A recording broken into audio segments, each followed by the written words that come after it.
وَلْتَكُن مِّنكُمْ أُمَّةٌ يَدْعُونَ إِلَى الْخَيْرِ وَيَأْمُرُونَ بِالْمَعْرُوفِ وَيَنْهَوْنَ عَنِ الْمُنكَرِ وَأُولَئِكَ هُمُ الْمُفْلِحُونَ. Assalamualaikum warahmatullahi wabarakatuh. Alhamdulillah nahmaduhu wa nasta'inuhu wa nastaghfiruh wa na'udzu billahi min shururi anfusina wa min sayyiati a'malina. May yahdihillahu fala mudhillalah wa may yudlilhu fala hadiyalah. Asyhadu an la ilaha illallah wahdahu la syarika lah wa asyhadu anna Muhammadan abduhu wa rasuluh, amma ba'd. Alhamdulillah, segala puji marilah kita panjatkan kehadirat Allah Subhanahu wa taala. Shalawat dan salam selalu kita aturkan kepada junjungan kita Nabi Muhammad sallallahu alaihi wasallam.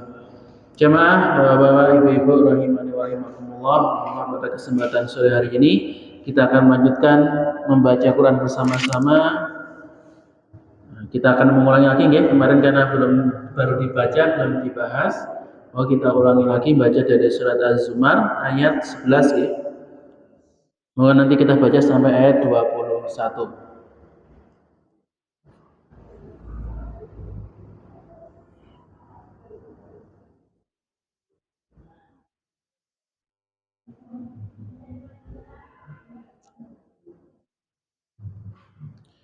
Sampun kemana? Moga kita mulai sama-sama dengan bacaan Al-Fatihah.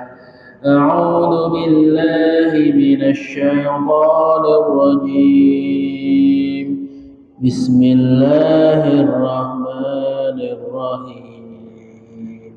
Alhamdulillahi rabbil alamin. Ar-Rahmanir Rahim. Maliki yaumiddin.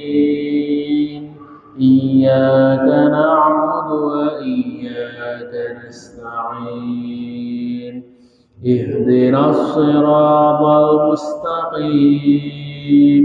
Siratal ladzina an'amta 'alaihim ghairil maghdubi 'alaihim waladdallin. Amin. Qul inni umirtu an a'budallaha mukhlishan lahuddin wa umirtu li an akuna awwalal muslimin. Qul inni akhafu in asaitu rabbi 'adaba yaumin 'adzim. Qulillaha a'budu mukhlishan lahu dini fa'budu ma syi'tum min dunih. Qul innal khasirina alladhina khasiru anfusahum wa ahlihim yawmal qiyamah. Ala dzalika huwal khusranul mubin. Lahum min fawqihim dhulalun minan nari wa min tahtihim dhulal. Dzalika yukhawwifu Allahu bihi 'ibadah. Ya 'ibadi fattaqun.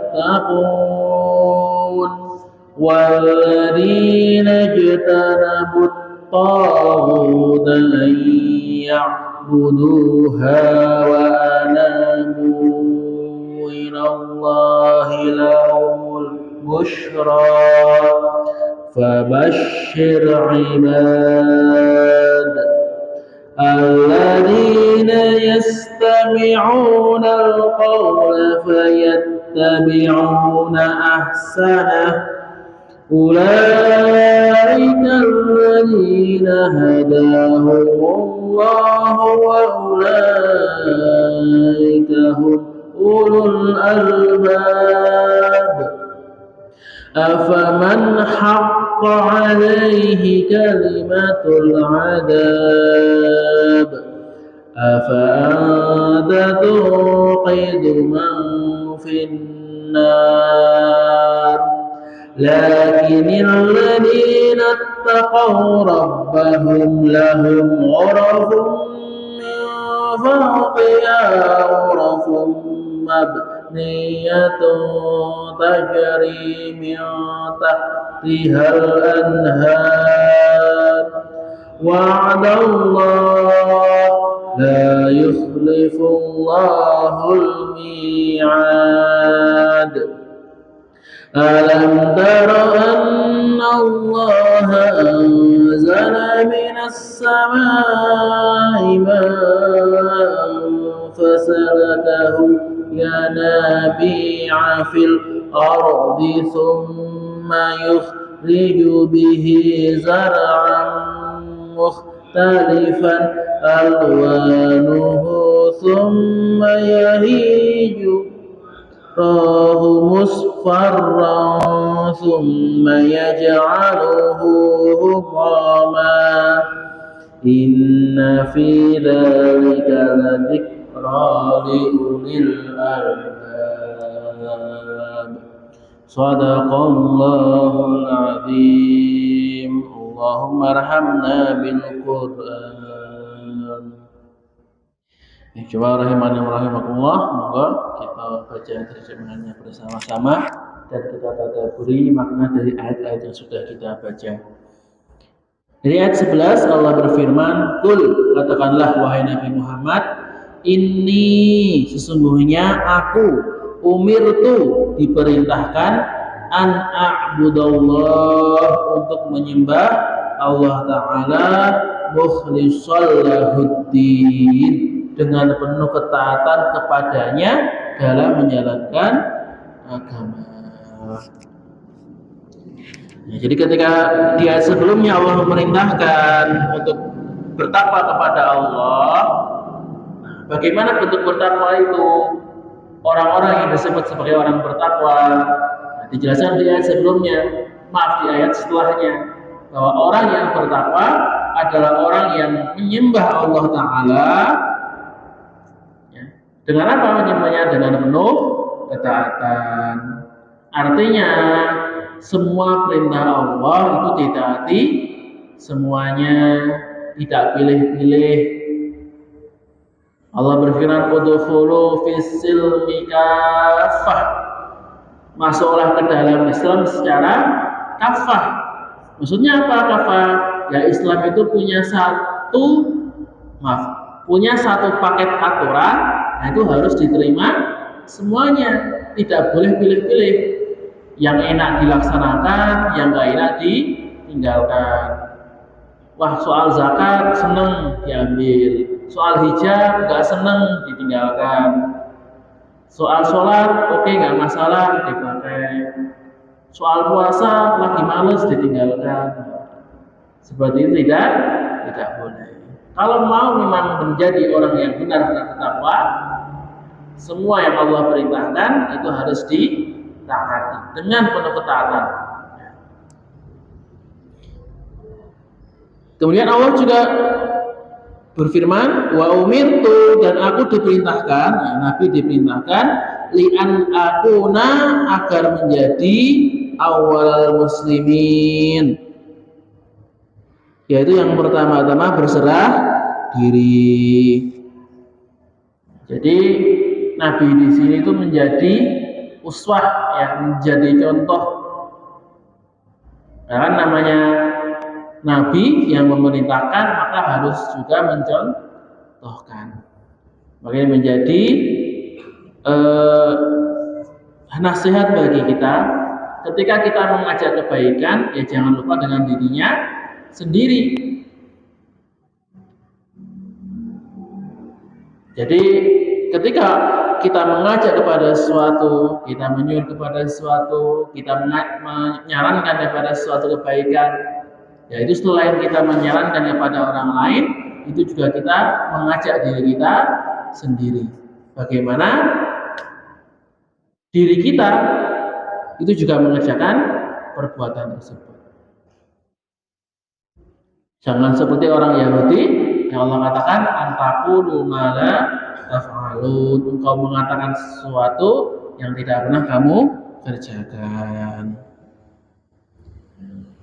Kemudian ayat 13 Allah berfirman, "Qul," katakanlah, "Inni," sesungguhnya aku, "akhafu," itu takut, "in asaitu rabbi," jika aku durhaka kepada Tuhanku, "adzab yaumin adim," yaitu berupa azab di hari yang besar. Maka di sini ketika Rasulullah saja diperintahkan untuk mengatakan bahwa Rasulullah itu takut kepada azab yang pedih, pada azab yang besar nanti di hari kebangkitan, yang beliau itu adalah orang yang sangat mulia akhlaknya, itu saja masih takut, apalagi dengan kita. Yang jelas keimanannya bagai langit dengan bumi daripada Rasul, amalannya apalagi, akhlaknya lebih-lebih lagi. Tentu kita harus lebih takut kepada janji azab Allah Ta'ala. Tapi Allah Maha Pemurah, Allah itu Maha Penyayang. Allah tidak menurunkan azab kepada hambanya begitu saja. Tidak ada makhluk yang langsung Allah, kamu dapat azab, kamu dapat azab, itu tidak seperti itu. Allah katakan ada kondisi di mana makhluk itu akan mendapatkan azab, yaitu kapan? In asaitu rabbi, ketika makhluk itu melanggar perintah Allah, melanggar larangan Allah, bermaksiat kepada Allah, tidak mau bertaubat, tidak mau menyesal, nah itulah kondisi di mana Allah akan menurunkan azabnya. Jadi ketika kita mendapatkan musibah, kita mendapatkan kesusahan, jadi jangan buru-buru menyalahkan Allah, jangan buru menyalahkan takdir.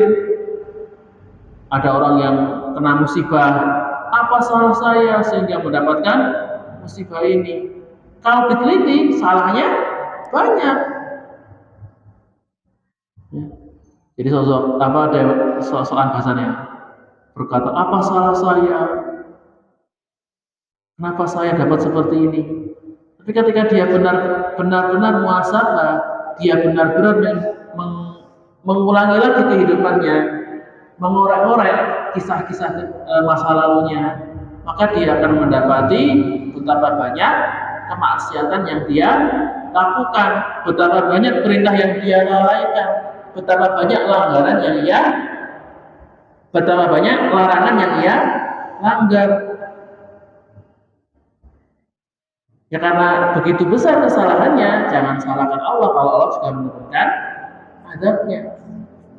Ya masih mending dihukum di dunia, ya, daripada di dunia ini dibuat senang, dibuat bahagia, dibuat lalai, hukumannya nanti ditangguh di akhirat.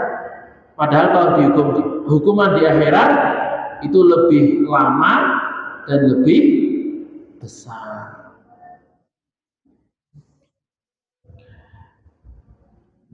Ayat 14, "Qulillah," katakanlah, hanya Allah lah a'budu, yang aku sembah, mukhlishan lahu dini, dengan ketaatan kepadanya dalam menjalankan agamaku. Fa'budu ma syi'tum min dunih, katakanlah, maka sembahlah selain dia sesukamu, wahai orang-orang musyrik.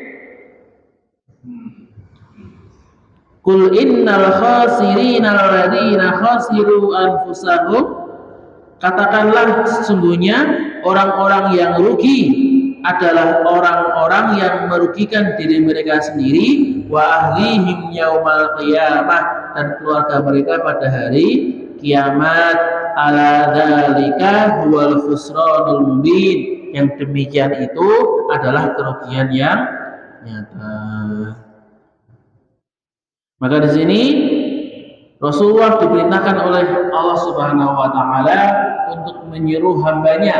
Ya, sekali lagi, ketika Rasulullah menyatakan saya ini ya, yang nabi itu adalah orang yang menyembah Tuhannya, maka sebagai pengikut Nabi Muhammad juga harus menyembah Allah taala.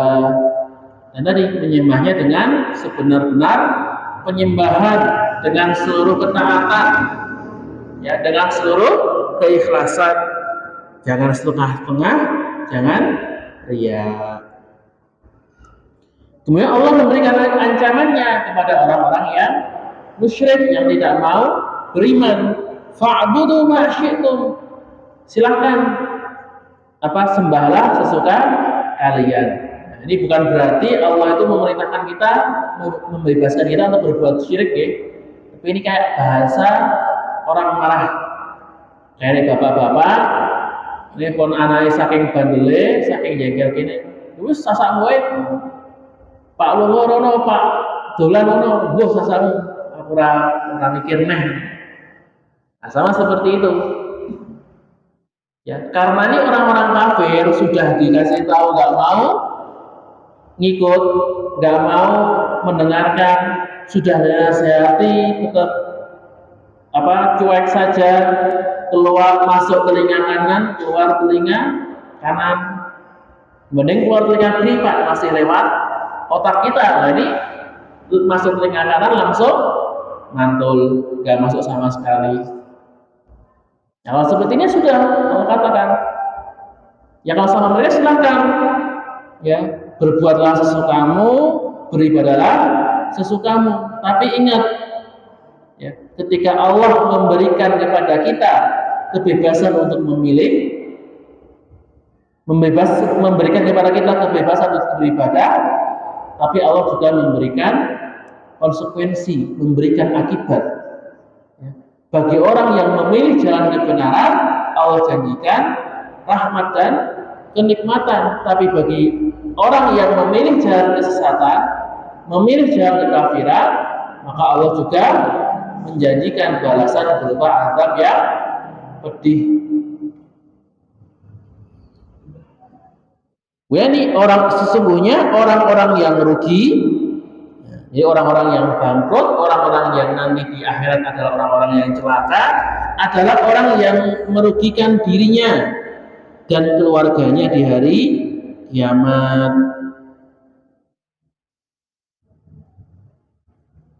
Ini maksudnya kenapa merugikan dirinya?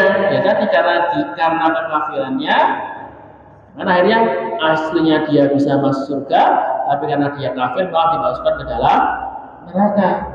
Sudah gitu, karena dia kafir, keluarganya juga ikut kafir, akhirnya sama-sama masuk neraka. Ini sudah mencelakakan dirinya sendiri, tambah mencelakakan keluarganya. Bahwa kemudian Allah menekankan bahwa ala-dzalika, orang yang seperti itu, orang yang masuk neraka adalah kerugian yang sebenarnya. Karena kalau orang sudah masuk neraka, itu sudah hukuman yang paling berat. Tidak ada hukuman yang lebih berat daripada neraka. Maka kok sampai ke derajat yang paling rendah seperti itu, itu sudah benar-benar kerugian yang sangat luar biasa. Tidak ada kerugian, tidak ada kejelekan yang lebih buruk daripada itu.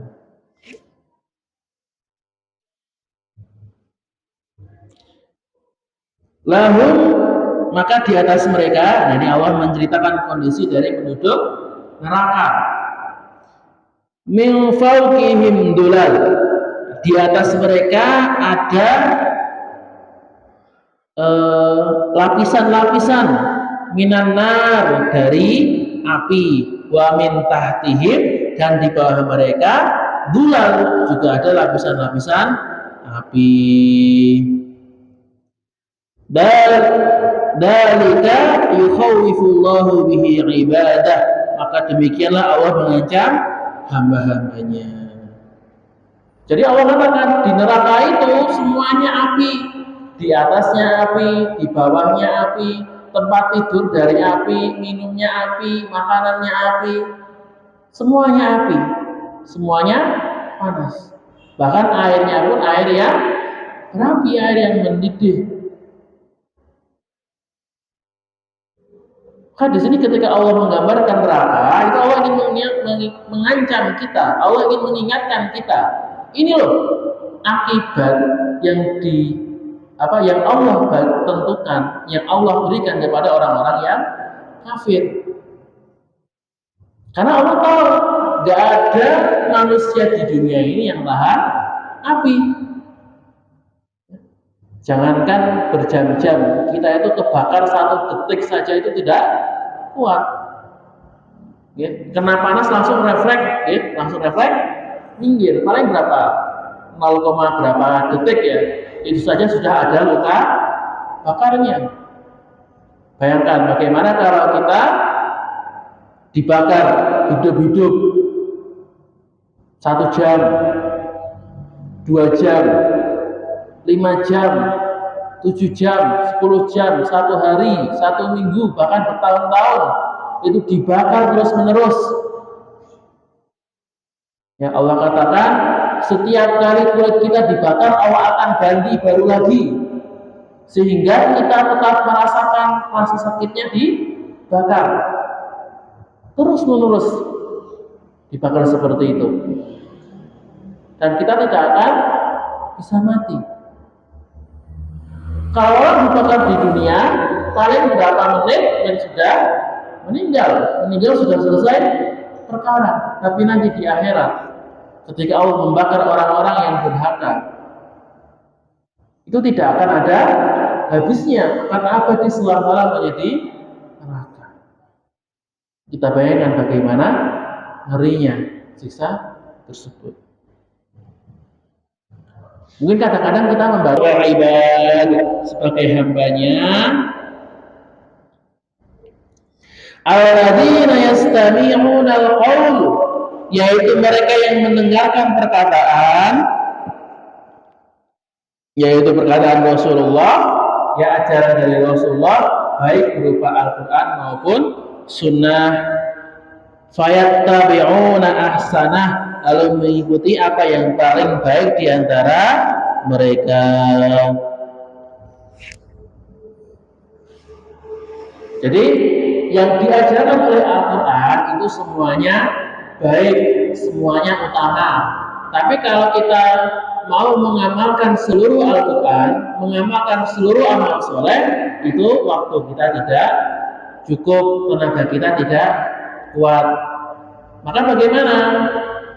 Ya kita cari amalan yang paling utama, amalan yang paling baik, amalan yang paling cost efektif, kalau orang bisnis bilang ya. Jadi beramal itu seperti bisnis. Apa? Prinsip bisnis itu bagaimana dengan modal serendah-rendahnya mendapatkan pahala sebesar, mendapatkan keuntungan sebesar-besarnya. Maka ibadah yang mirip. Bagaimana dengan tenaga yang sekecil-kecilnya, dengan kemampuan kita yang tidak seberapa, kita mendapatkan pahala yang sebanyak-banyaknya. Misalkan ketika waktu sore, amalnya bisa apa? Bisa sholat, bisa ngaji, bisa zikir. Maka mana yang kita lakukan? Nah, kita cari amalan yang paling utama di waktu tersebut. Contohnya kalau subuh sampai syuruk, amalan paling utama adalah membaca Al-Quran, mengkaji Al-Quran. Kalau sore, asar sampai maghrib, paling utama untuk berzikir pagi dan sore. Kalau antara maghrib dan isya, antara azan dan iqamah, paling utama untuk berdoa. Jadi bagaimana di waktu-waktu yang Allah sediakan, dengan tenaga yang Allah berikan, kita cari ibadah mana yang mendatangkan paling banyak pahala. Atau contohnya kalau misalnya dalam kehidupan sehari-hari, kita punya uang 2 juta. Ada orang, ini bisa kita buat, bisa kita gunakan pertama untuk memberikan utang kepada orang. Ada orang yang minjem, kita mengutangi, atau kita sedekahkan, atau kita wakafkan. Mana yang lebih utama? Kalau seperti itu, yang paling utama adalah memberikan pinjaman.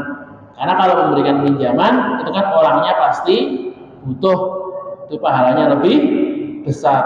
Kalau sedekah itu belum tentu yang kita sedekahi itu benar-benar membutuhkan. Ulaika alladzina hadahumullah, mereka lah orang-orang yang telah diberi petunjuk kepada Allah, diberi petunjuk oleh Allah. Wa ulaika hum ulul albab, dan mereka itulah orang-orang yang mempunyai akal sehat. Jadi orang yang beriman, orang yang bertakwa adalah orang yang mendapatkan hidayah dari Allah. Dan hidayah itu hanya Allah yang bisa memberikan. Kita bisa beribadah, kita bisa datang sore hari ini, ngaji di masjid ini, itu semua hanya karena hidayah Allah. Ya, hidayah Allah yang menggerakkan kaki kita, yang menggerakkan mulut kita, yang menggerakkan anggota badan kita untuk beribadah. Karena itu banyak-banyaklah berdoa kepada Allah supaya Allah melanggengkan hidayahnya, supaya Allah terus memberikan hidayahnya kepada kita, sehingga kita tetap bisa beribadah sampai akhir hayat kita. Jangan sampai sekarang kita diberi hidayah oleh Allah, kemudian di hari esok karena kedurhakaan kita, karena kelalaian kita, sehingga Allah mencabut hidayah itu dari kita.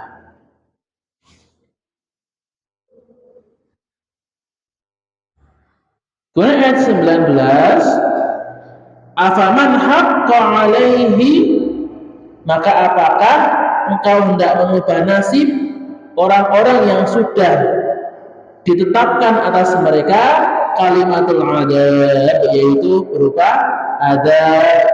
Afa anta, dan apakah kamu tungkidu man finnar, akan menyelamatkan orang-orang yang berada dalam api neraka. Nah, ini kisahnya tentang Abu Thalib, bagaimana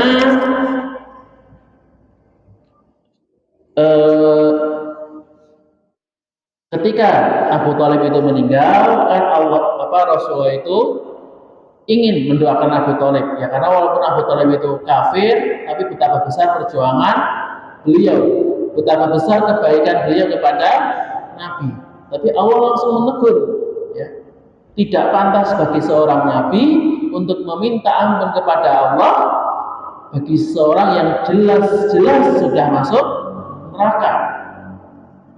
Siapa yang jelas masuk neraka? Adalah orang yang meninggal dalam keadaan kafir. Maksudnya Rasulullah itu, bahkan Rasulullah sendiri itu tidak bisa menyelamatkan seorang itu dari neraka. Ketika Allah sudah menetapkan orang ini masuk neraka, ketika Allah sudah menetapkan orang ini mendapatkan azab, maka tidak ada seorang pun yang dapat menyelamatkannya. Bahkan Rasulullah sendiri pun tidak bisa. Makanya kalau ada cerita bahasanya seorang, katanya Habib, ada wali yang mengatakan, wah dulu itu ada jamaah, ya, dia itu nggak pernah sholat, nggak pernah ngaji, nggak pernah ibadah, tapi dia sayang sama wali, sayang sama Habib, maka sama Habibnya itu dikasih surat, dibilangin sama orangnya, ini suratnya nanti dibawa pas dikubur, dimasukkan ke dalam kafan, nanti kalau mungkar nakir datang, kasih aja suratnya, bakal selamat. Ini pemahaman yang sesat, jelas-jelas ngawur. Bagaimana mungkin kok dia bisa menyelamatkan orang dari azab, padahal Rasulullah sendiri itu tidak bisa?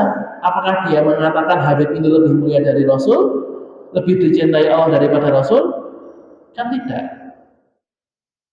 Maka kalau ada cerita-cerita seperti ini, itu hanyalah cerita bohong, tipu daya untuk menipu umat Islam.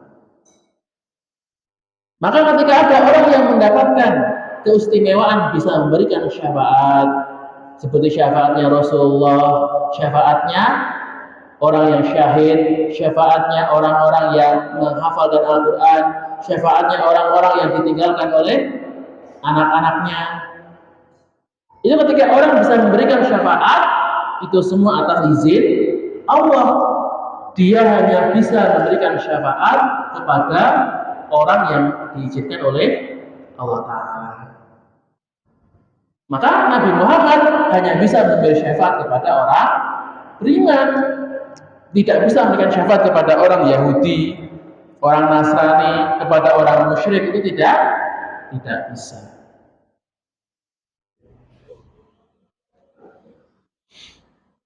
Kemudian ayat 20, lakinnal ladzina taqaw rabbahum,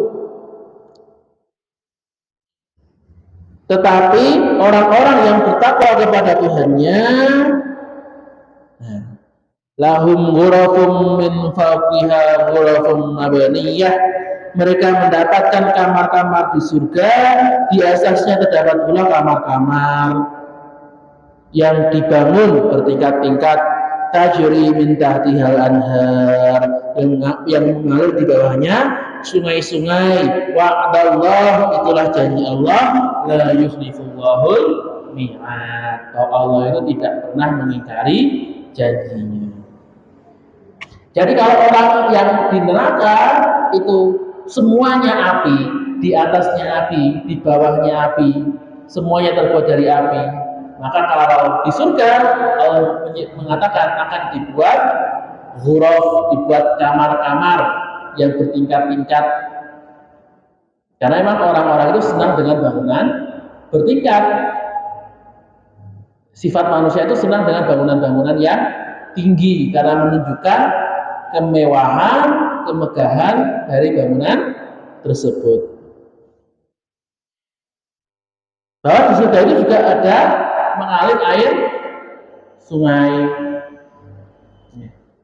Kenapa kok disebutkan sungai? Karena kalau bagi orang Arab yang nggak pernah lihat sungai, nggak pernah lihat air mengalir, itu sudah suatu gambaran kenikmatan yang luar biasa. Beda dengan kita, kalau kita sungai biasa saja, di belakang rumah saja ada sungai, itu di depan ada kali, ada air mengalir. Tapi kalau di Arab, apalagi zaman dulu, di mana air itu begitu langkanya, begitu susahnya didapat, ada gambaran sungai yang mengalir deras. Itu adalah suatu gambaran kenikmatan yang sangat luar biasa. Jamaah rahimani wa rahimakumullah, alhamdulillah sudah masuk waktu maghrib. Sebelum kita berbuka bersama-sama, marilah kita membaca basmalah bersama-sama terlebih dahulu. Bismillahirrahmanirrahim. Kemudian doa berbuka puasa. Allahumma lakasumtu wa bika amantu wa ala rizqika aftartu dhahabat ma'u wa batala anil uru'uh zabatal ajru insyaallah. Billahi walidayah wa radawalina. Assalamualaikum warahmatullahi wabarakatuh. سبحان ربك رب العزة عما يصفون وسلام على المرسلين والحمد لله رب العالمين. صدق الله العظيم.